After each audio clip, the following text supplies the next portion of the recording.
Hello and welcome to this in-depth look at the new NHS pay deal agreed for 2023. As many of you will know, months of industrial action and negotiations resulted in a deal being finalised in May, so let's dive straight into explain all the key details.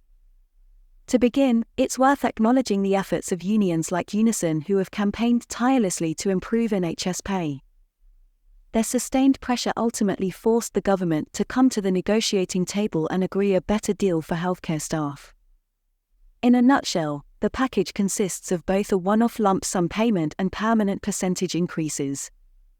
But let's break this down step by step. Firstly, on top of the £1,400 annual pay rise from last autumn, two new elements were introduced.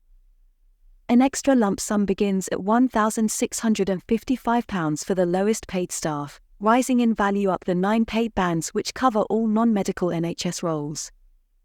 The second element is a permanent 5% increase to all pay points across the grades, effective from April 2023.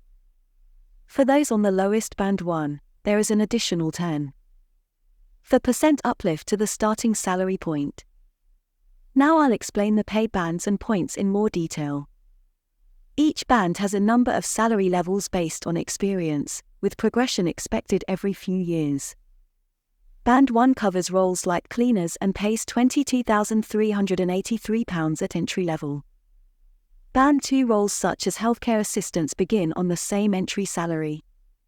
After 2 years' experience, this rises to £22,383.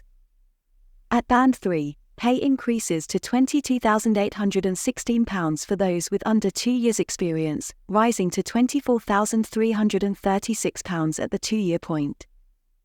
Moving up, Band 4 has a starting salary of £25,147 for less than 3 years in post. This increases to £27,596 at the 3-year point.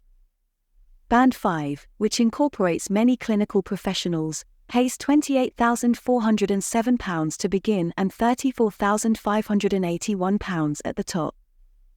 Continuing upwards, Band 6 entrance pay is £35,392 and maxes out at £42,618. Band 7 pays between £43,742 and £50,056 depending on length of service. The higher bands 8A to 8D and 9 range from £50,952 up to £114,949 for the most senior non-medical roles. In addition, inner and outer London attract pay supplements of 20% and 15% respectively on basic wages. Fringe areas receive 5% supplements, helping to offset the high cost of living. Now let's move on to discussing how this new deal will actually be implemented. The lump sum payments and 5% consolidated pay rise for next year will be paid out in June pay packets. The increases are backdated to April already. UNISON insured employers will offer staff the choice to take their lump sum in installments rather than all at once, to avoid potentially stopping universal credit payments. If you'd prefer this option, contact your employer to arrange it. Now that the pay deal has been confirmed, UNISON's campaigning is far from over.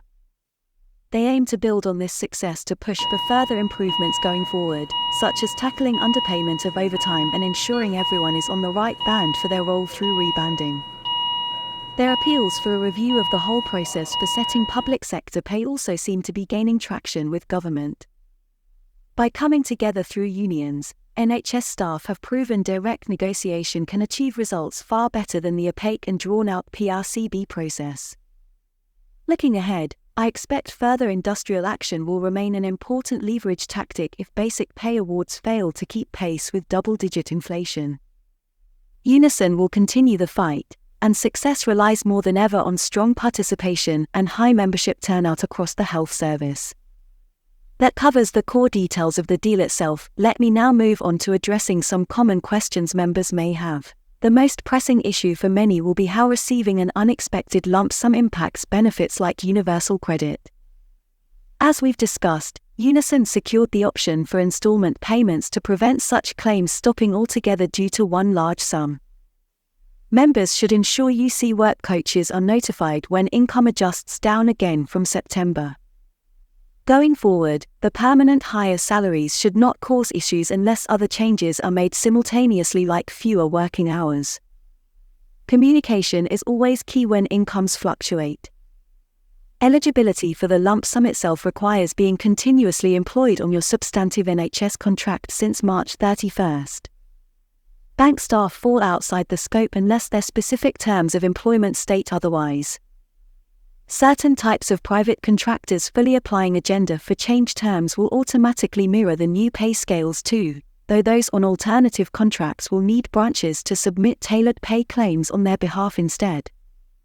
And finally, the increased basic pay should feed through to upwards adjustments of the earning thresholds at which new pension contribution tiers begin.